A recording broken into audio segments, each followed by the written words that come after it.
The Biden administration is retaliating against Russia for last year's hack of federal agencies and meddling in the presidential election. AP's Sagar Meghani reports. The administration is expelling 10 Russian diplomats and imposing sanctions on dozens of people and companies. It's also going after Moscow's ability to borrow money by banning American financial institutions from buying Russian bonds directly from Russian institutions. Secretary of State Antony Blinken says the moves are aimed at holding the Kremlin accountable for reckless actions. Moscow's warning it too will retaliate for what it calls aggressive behavior. Sagar Meghani, Washington. U.S. Secretary of State Antony Blinken made an unannounced visit to Afghanistan Thursday to sell Afghan leaders and a wary public on President Joe Biden's decision to withdraw all American troops from the country and end America's longest war. Blinken sought to reassure senior Afghan politicians that the United States remains committed to the country, despite Biden's announcement on Wednesday that the 2,500 U.S. soldiers remaining in the country would be coming home before September 11th. At a news conference, Blinken said the Taliban need to recognize reality. It will never be legitimate and it will never be durable if it rejects a political process and tries to take the country by force. Blinken told Afghan President Ashraf Ghani at the presidential palace in Kabul that he wanted to demonstrate with the visit the ongoing commitment of the United States to the Islamic Republic and the people of Afghanistan. Both sides have rested their cases in the murder trial in Minneapolis of a white former policeman, Derek Chauvin, who is accused of murder and manslaughter in the death of George Floyd, a black motorist. AP's Ed Donahue reports. Before resting, defense attorney Eric Nelson had to announce whether Chauvin would testify. I have repeatedly advised you that this is your decision and your decision alone, right? Correct. Chauvin made the decision. I will invoke my Fifth Amendment privilege today. Judge Peter Cahill asked, "Is this your decision not to testify?" It is, Your Honor. All right. Tape from Court TV. The risks for Chauvin were high. If he testified, prosecutors would cross-examine by using the video of the arrest of George Floyd and force Chauvin to explain why he kept pressing down on Floyd. But the jury could have also heard any remorse or sympathy he might feel. Closing statements are expected Monday. I'm Ed Donahue. Daily infections of COVID-19 crossed 200,000 in India Thursday, making it the highest anywhere in the world. Reuters' Soria Ali reports. At Lok Nayak Jai Prakash Narayan Hospital, one of India's largest COVID-only facilities, a stream of ambulances ferried patients to the overflowing casualty ward. After imposing one of the world's strictest lockdowns for nearly 3 months last year, India's government relaxed almost all curbs by the beginning of 2021. Now, many regions, including Mumbai and the rest of Maharashtra state, are introducing localized restrictions. The government has blamed a widespread failure to practice social distancing and wear face masks. Experts have blamed everything from official complacency to aggressive variants. That's Reuters' Soria Ali. The number of Americans applying for unemployment benefits fell sharply last week.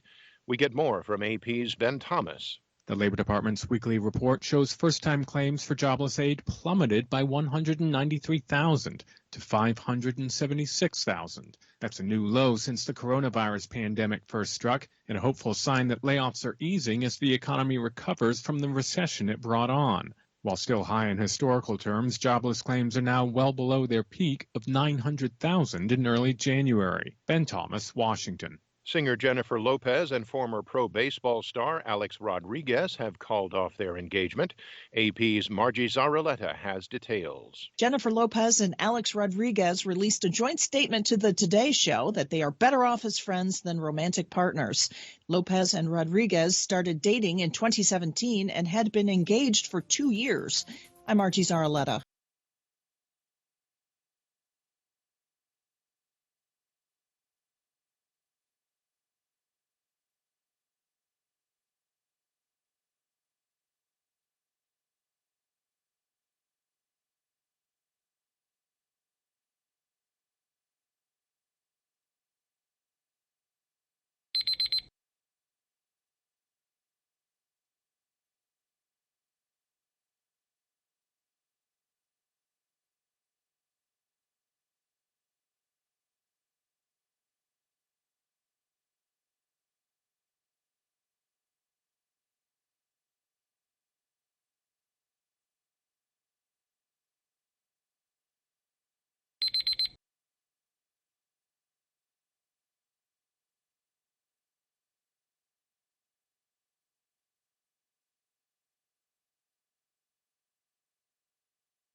Hi, thank you for watching.